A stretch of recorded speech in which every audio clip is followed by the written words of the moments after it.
All right, Ulises, on today's episode, we will discuss a little bit of the World Series that is ongoing, as well as a little Halloween flair as it pertains to our Tampa Bay Rays. It is Halloween day, afternoon, night, depending on when you're listening to this. So let's have some fun with it right now. You are Locked On Rays, your daily Tampa Bay Rays podcast, part of the Locked On Podcast Network, your team every day. Hello, my name is Kevin Weiss. I'm Ulises Sambrano. And we are the host of the Locked On Rays podcast, part of the Locked On Podcast Network. Thank you for making Locked On Rays your very first listen every day. And remember, Locked On Rays is free and available on every single platform, including YouTube at Locked On Rays. Also, be sure to follow us on Twitter and Instagram at Locked On Rays. And we are still taking mailbag questions, comments, concerns throughout the offseason, voice memos as well, lockedonrays@gmail.com. Or if you just want to DM us on Twitter and Instagram, that suffices as well. All right, before we get into our little Halloween fun here as it pertains to the Tampa Bay Rays, shout out to OG listener Ty McCann for the segment suggestion. The World Series, as of this recording, is squared up at a game apiece between the Phillies and Astros. We know what the Phillies did in game one, their comeback heroics. They are the comeback kids, seemingly. They weren't able to do that in game two as the Astros took that one. So now game three turns to Philadelphia. Ulises, you probably watched more of the World Series than I have. I've checked out highlights and updates and so forth. But any thoughts, observations on the Fall Classic thus far? The Phillies have juice, magic, whatever you want to call it, in their veins right now. It's impressive. I mean, that game one comeback was just... That was a really exciting World Series game. I don't remember being that excited for a World Series game if the Rays weren't playing in it, honestly. Like, I usually just, watch clips or whatever, but I've been, like I said, just the season for the Rays ended so anemically that I haven't been able to just turn it off like I usually do. I want more baseball. I need more baseball. And so watching that game was that was unreal. That was really, really cool. They've got the bats and the bullpen and the defense have been all right so far during the playoffs. But now game three and game four, Kevin, we're going to really see what is Syndergaard's value right now as a game three starter. Can Ranger Suarez come back in game four after already being used in game one? What about that Phillies starting pitching? Can it be compared to a team that has Lance McCullers, Christian Javier, Luis Garcia, and Jose Urquidy not even being used as starters when they would very well be their number three starters for the Phillies? That's the issue. Is we know about Aaron Nola and Zach Wheeler, but after that, the rotation gets a little bit flimsy as it pertains to the Phillies. You look at game three, forthcoming right now, Noah Syndergaard, like you mentioned, going up against Lance McCullers. Lance McCullers is on a different level, local kid, by the way, compared to Noah Syndergaard. One thing is for certain with this Phillies team. Yes, they've got the magic. Yes, they've got the special sauce, but I don't, even with the game being at Citizens Bank Park, I don't think they can afford another 5-0 deficit. They could afford it barely in game one, couldn't afford it in game two. You can't let the Astros pile up to even a 2-run lead, 3-run, 4-run, let alone a 5-run lead. So that's something that is going to have to be navigated, and it's going to be a tough test. Now, as it stands right now, are you leaning Phillies, leaning Astros, or it's literally it's anybody's ball game 1-1? But at least for game three, I mean, Houston's favored by a pretty decent margin compared to Philadelphia, even though the game is in Philly's backyard. That's why I would feel really... I think if you're a Philly fan, you are more than happy to have come out of Houston 1-1 because and now you've turned the tables on the home field advantage. I mean, if you really use that to your advantage and the noise and it can get to the Astros. Sure, you can play with that rhetoric. However, it's not like, who are you playing against? You're playing against a team that's been there, done that in even more horrific places than Philadelphia. I'm sorry, but like it's Dodger Stadium. I'm pretty sure they remember how that felt, you know. So these guys have been through the World Series so many times that I don't think it's going to get to them. Maybe to some of the young guys, maybe a Jeremy Pena would maybe get a little bit rattled, and that's maybe all you need. An error here, an error there, a missed swing, whatever it is. But I don't think. I still think the Astros are going to win it. I still want it from the bottom of my heart that the Astros do not win and then the Phillies do get it. But I mean, if you're a betting man, I don't know, it would be very difficult. But I did see a stat, Kevin, that I wanted to bring to your attention. Do you know how many career wins Justin Verlander has? Career wins in the regular season? Correct. I would say over 200 at this point. I'll say 215. 244. Okay. He is 56 away from 300 wins. This is a guy who is going to sign for a buttload of money during this winter. He said he wants to pitch until he's 45. He wants to do the Tom Brady thing. He's 39, so we can make the math that at least if he won 6 years, let's say he can pitch 3 really good years, maybe 2 years. Does he get to 300? Ooh, that is tough. So he's at 244 right now, so he basically has to average, I mean, I haven't been in math class in a while, but 18 per year, more or less. It depends. If we take him at his word and say he wants to pitch for 6 more years, that comes out to like 9 to 10 victories, between 9 and 10. So a year. I think he really wants to get to 300 and the type of competitor he is. I mean, you look at the outstanding performance. I mean, he's going to win the Cy Young this year. He won 18 games. He won 21 in 2019, 16 in 2018. Also, who is he going to sign Kevin with? Is he going to sign with the Kansas City Royals? Is he going to sign with the Colorado Rockies? Or is he going to sign with a perennial team that is going to win 90 to 100 wins like the Astros? No, I think that he's made enough money in his career that he wants to be able to, yes, make more money, but also sign with a team that's going to be extremely, extremely competitive, which therefore means there's a greater chance of him winning more games over the course of a regular season. So I'm going to say, yes, he does get to 300 by the hair on his chinny chin. Regardless, though, if he doesn't throw another pitch in his career, he is still a bona fide, and I would say first ballot Hall of Famer. Is that fair to say? I think so. And I know a lot of people have been making the rounds with he's awful at the World Series, which, granted, he hasn't been great. He hasn't gotten a W. But also, like, didn't he pitch in the 06 or the 2012? Like, that's like even more than a decade ago. Like, that's the other thing, too, is he wants a World Series to his resume. At least one. Yeah. And even, So, no, that is a fun. That's not tainted. He wants a ring that's not tainted. Yeah. Yeah.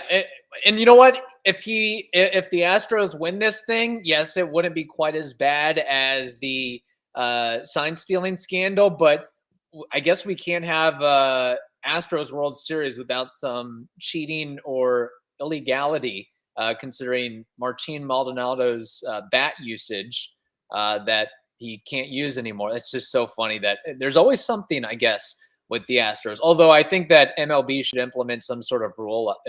If you hit under the Mendoza line and I don't know what his OPS is, but if you have a Taylor Walls-esque OPS, sure, go ahead and use that enhanced bat, however well it is. Just, hey, we want more offense in this game, right? So go for it. So it's like, hey, we will reserve to create some equity in the offense among catchers specifically. Let them use this bat. So before I tell you how I feel about the bat, let's tell people where they can put some green Skittles and get some other green Skittles back in their pocket.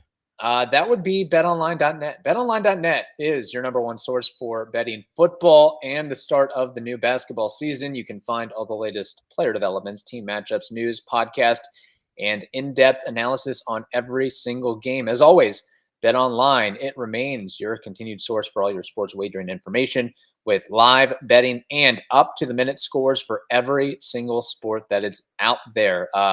We're talking MLB, of course, MMA, boxing, golf, so many other sports too. So be sure you head over to their website today or use your mobile device to learn more. Bet Online, it is where the game starts. It's not an people are talking about the damn bat thing because, first of all, Tom Verducci did a horrible job explaining what it was. Yeah, honestly, I full disclosure, I did not do a whole lot of research. I just saw the headline about the quote unquote illegal bat and I ran with it. I guess clickbait maybe. Yes, so I don't know how it's such a clickbait. It's yeah. so clickbaity. Like very bad, horrible job by Tom Verducci and people who are like, yeah, that 60-second clip of you saying that would be just fine. It's like, no, it's not, for Harry Potter fans, the bat, it's not like the Elder Wand. Okay. It's not just this magical bat. Okay. It was just those maple bats that used to like splinter into 1,000 smithereens like back like 12 years ago. Remember that when it's that not was like it was happening? a corked bat. It's a safety issue, I guess. It was a safety issue. Like, hey, we should not use these. And people that were grandfathered in did it. And do you think Pujols is going to like remember like, oh yeah, no, he's been using them for a decade. He's like, oh, you want a bat? Yeah, sure. Here's a bat. So horrible job by people with the power to put information like that out there. So not in the right way. And also the Framber Valdez, is he cheating? Is he not? This is kind of on the Astros. Like they're like, Martin Maldonado is not cheating because he's using that bat. And Framber Valdez is clearly not doing anything that he hasn't done this whole season. There is ample video since opening day till his last World Series start. He is that same guy all the time. And the part that I clap for Framber is the fact that he said it in his post game. He said, I fidget all the time like that because that's just the way that I do things, but also because I know that it gets into the minds of the hitters on the other side that they think that I'm doing something, and I do it openly so that they are not focused on my pitches, but they're focused on what am I doing? What is that he's touching and everything like that. Like he's playing mind games. Really, it's amazing. Good for him. That just underscores, and baseball is small potatoes, but the power of social media and media in general and how they cover things and how they report things, and if they're doing it in a proper manner. And clearly I took the bait because I didn't really pay attention. I just saw the clip that Tom Verducci that was, clipped out and ran with it. So, it's whatever. All right, let's move along here. Again, shout out to Ty making this topic for us. It is October 31, 2022, Halloween, of course. In the spirit of Halloween, what scares you the most about the Tampa Bay Rays right now? And we'll go ahead and give Ty's answer here. For me, it's the fact that outside of Wander, the Rays are struggling to graduate from someone from AAA who can produce offensively on a consistent or meaningful basis. So, Ulises, in the spirit of Halloween, what scares you the most about the Tampa Bay Rays franchise, I guess now and or going forward?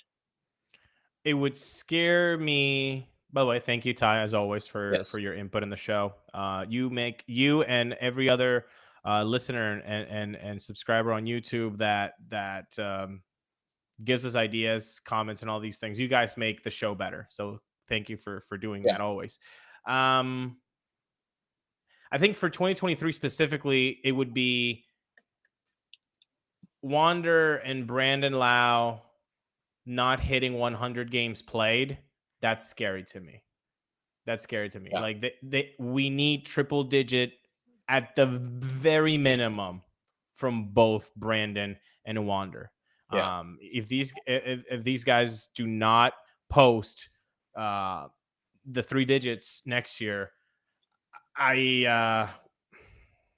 better have signed Correa. Yeah. It might be another. You might be winning 84 ball games, 84 to 86, something like that. I mean, I guess with the balanced scheduling, let me put it like this: if they fail to play 100 games apiece between those two, or Wander plays 90, Lau plays 95, whatever it is, I would find it difficult that the Rays win 90 ball games.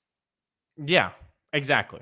I need both of them to be healthy because I'm not asking for Wander to be like a lot of fans were asking, like, oh, he's going to be an 8-WAR player. Like, no, it's just simmer. Yeah. Like, I want him to be healthy. And Brandon Lau, same thing. Oh, he's a tremendous get for the friendly deal. He's going to be a 6-WAR second baseman. He's going to drop 40 home runs. No. I don't. Give me right now 100 games played. Can you do that for me? Because he's only done that once, Brandon Lau. I know that it's shortened season, so that's not against him. But the 2019, he fouled off.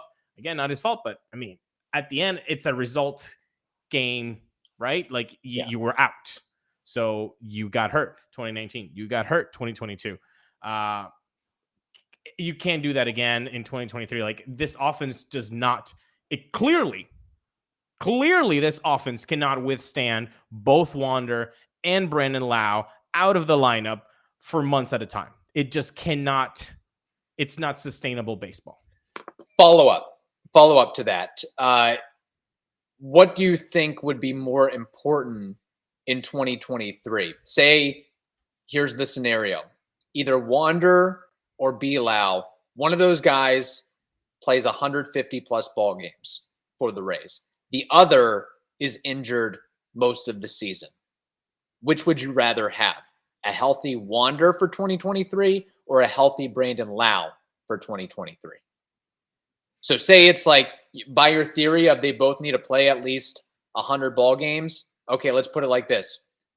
Brandon Lau plays 150, Wander plays 50. Or flip-flop it, Wander plays 150, Brandon Lau only plays 50. What would you take?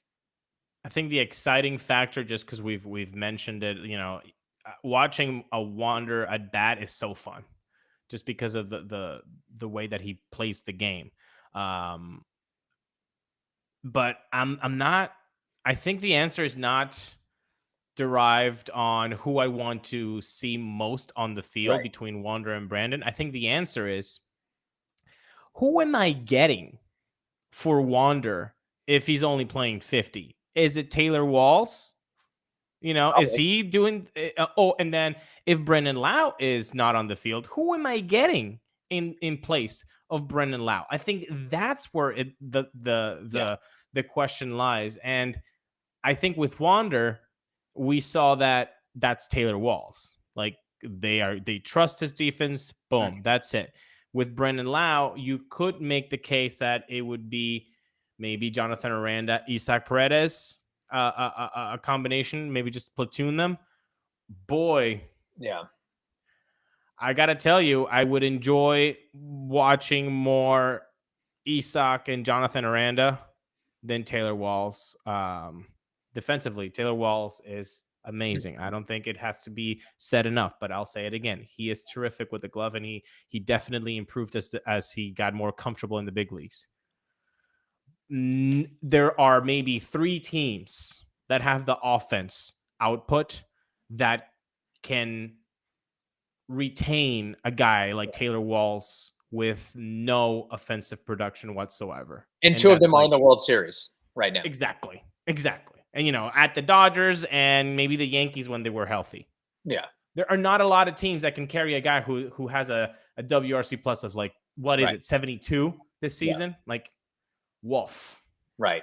And this kind of bleeds into something that would scare me and spook me for 2023 and the lack of home runs team wide continuing again, which is why I brought up the point about Brandon Lau. But I would think that the Rays and really the fan base as a whole would agree with you. Brandon Lau doesn't have a $182 million contract extension. Wander Franco does. Wander Franco is the face of the franchise. So I think that in and of itself is very, very important, especially as this is such a critical time for the Rays in terms of building goodwill for would-be new stadium. But I think it has to be reiterated just how devastating the injury bug was to the Rays this past season between Wander, Belau, Kiermaier, Zunino, cornerstones of the team. Up the middle, cornerstones of the team were on the field together for just 12 games in the season. So unreal. So kind of buried the lead there. Actually, no, I didn't. I threw it out there. What is I don't have a journalism degree, but I worked in journalism for a very long time. I should be better than that. Tom Verducci, step up as well with me. There okay. you go. Yeah. All right. So something that would really freak me out, like the Saw movies, is if in 2023, the Rays team leader in home runs only has 20. And you only have 3 players who hit double-digit homers, and one's total is 20, the other's total is 20, and the other total is 11. Furthermore, it would also really freak me out if the Rays finish tied for 25th in all of baseball in homers in 2023. Those are all things that they did this season, and we saw the results of that. 11. Can I take a guess? And it's Yandy? G-Man Choi. So your top 3 bombers were Randy, Paredes, and G-Man Choi. Your number 3 pop guy had just 11 homers. And I talk about the importance of the long ball. Okay, there were 7 teams that hit at least 200 homers as a group combined. And not saying that the Rays have to get as many as 200 homers, but I just want to make a point.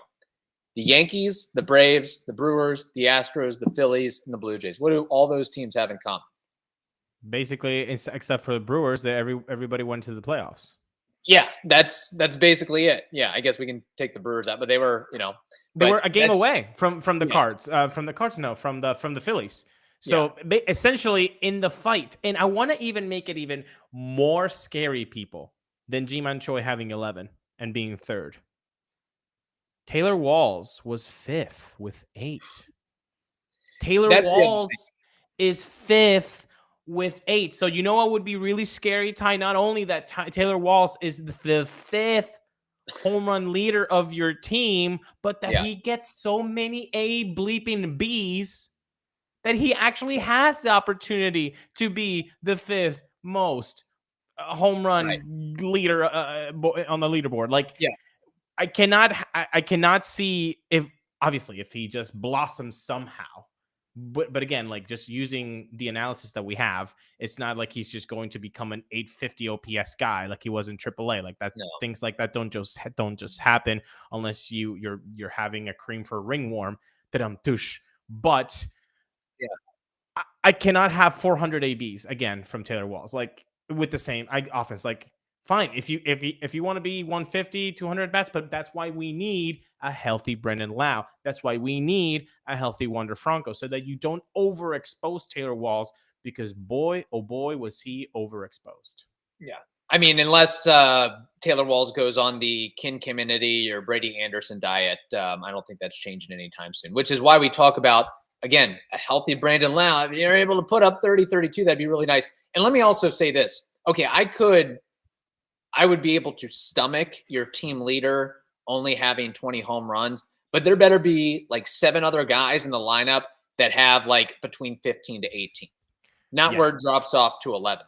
If everybody's contributing, okay, we don't have that big 35 homer guy. Okay, fine, I can stomach that, but you better be I guess this isn't a great example, but consistently the Blue Jays, I mean, pretty much every guy in their lineup, you can bank on them having, at least 15 homers. A lot have more than that, but like you better be able to go down a list and say, okay, a lot of guys are giving you, Michael Brantley type home run production. I'm so happy that you say that, because I remember a team just like that, the Cleveland Indians of 2007, and yes, they were called the Indians in 2007.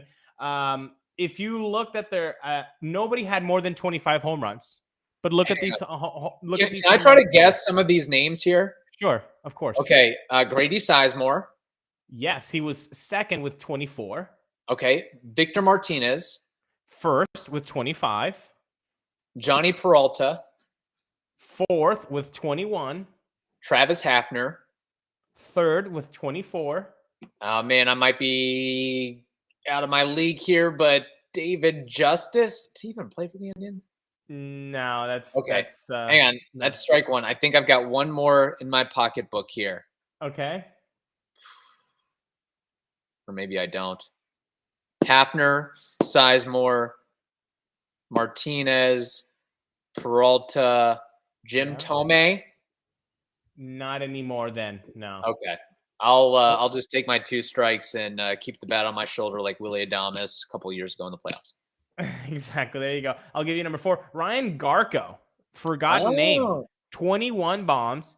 Casey Blake, 18, and Franklin Gutierrez with 13. Yeah. So you've got your main lineup with between 25 and 13 home runs. Mm-hmm. We're not asking for much. We're not asking for, I want Brendan Loud to hit 39 bombs. No, you crazy Rays fan. Sit down. I want Brendan Loud to post 150 games, and if he's able to give me 28 bombs, I'll take it. Randy Arozarena, give me 150 games and drop another 20. I'm in. That's cool. Whoever the free agent is, Jose Abreu, dude, can you give me 21? Can you give me 17? Right. I'm in. Yeah. Wander, can you expand to 13? Maybe 15 if all feels good? Why not? We're not asking for 50 bombs, 40 bombs, 30 bombs. We're just asking for everybody to just collectively put it together. Yes. In the spirit of Halloween, Ulises, what is your favorite candy? Ooh, Snickers. Okay. Ooh, wait. Damn. Can I have a 1A, 1B? Sure. I'll give you a 1A, 1B. I'll give you a Tyler Glasnow, Shane McClanahan. Thank you. I'll take that. So Tyler Glasnow would be my Snickers. Shane McClanahan would be my peanut butter cups, Reese's.